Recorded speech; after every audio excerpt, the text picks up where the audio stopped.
All right, guys, we are here at Atlanta Motorsports Park riding the all-new 2022 Yamaha YZF-R7 that's powered by that CP2 parallel twin engine that we've come to love in many other Yamaha models. Yamaha introduced this motorcycle and really set it straight that this is not a replacement for an outgoing model, that being the YZF-R6. It's not a response to other competitors in this somewhat new category, but rather a fresh take on the middleweight super sport segment, making it more affordable and more approachable for a wide variety of riders. Now, as we mentioned, the 2022 Yamaha YZF-R7 is powered by the 689cc CP2 parallel twin engine that Yamaha has made so famous with its 270-degree firing order. It's a really strong balance of performance that offers a lot of approachability out on the racetrack while still giving it a lot of performance that more experienced and seasoned riders can really take advantage of.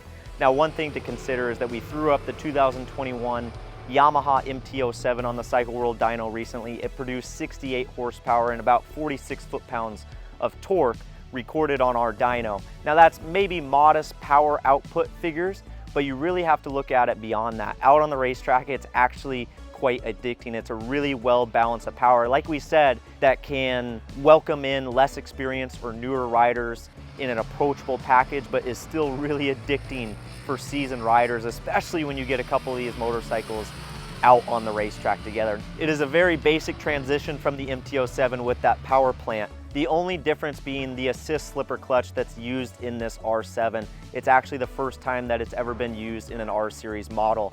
The slipper clutch offers very seamless deceleration and allows you to get into the corner without too much engine braking holding you back, but also just slipping as you get into the corner, be able to control, utilize the RPMs to smash your apex and then get out of there.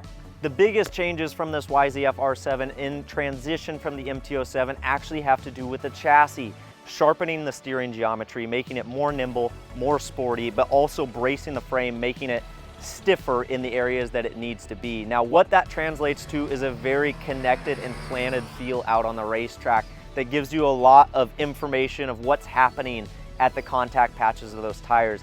It's extremely nimble and extremely lightweight on its feet and carves from side to side with really minimal effort. The handlebar position in comparison to the Yamaha YZF-R6 is slightly raised up, just a little bit more relaxed reach to the clip-ons with not so much awkward pressure in your wrist. Now, I think that will definitely play dividends when you get it out on the daily commute or just the open roads. On the racetrack though, it's absolutely aggressive and lends itself to sporty riding. Now, the Yamaha YZF-R7 is acclaimed 415 pounds with a full tank of fuel. That's about 8 pounds heavier than the MT-07. Yamaha also claims that this is the narrowest R series model in the lineup, and you feel that between your legs in the tank. Yamaha has also given the YZF-R7 a 41mm KYB fork up front that's fully adjustable and a shock out back that's spring preload and rebound adjustable. Now, stock base settings, I found them to be very competent with a lot of feel. We actually did add 2 turns of preload to the rear that put a little bit more weight on the front end of the motorcycle and gave an increased communication to me through the contact patch of the tire. Otherwise, I think that they have a good balance of small bump compliance and also big hit support or for hard braking scenarios. Speaking of brakes, Yamaha has fitted it with a set of Advix calipers up front, 4-piston with a Brembo radial master cylinder. They do a great job at stopping this motorcycle, bringing it to a quick halt with a lot of power. I struggled with feel at the front brake lever.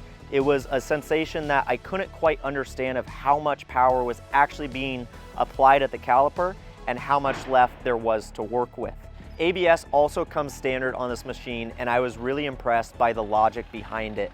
I only had minimal intervention throughout the day here on the racetrack, and that's with the Bridgestone R11 race tires here. Lots of hard braking, and only a few times did it pulse within my fingers and sometimes feel like it sent me wide. Overall though, I think that Yamaha had done an excellent job dialing in that algorithm. To speak price, this motorcycle comes in at $8,999. That's about $1,300 more than the MT-07 and roughly about $3,000 less than the Yamaha YZF-R6 of 2020.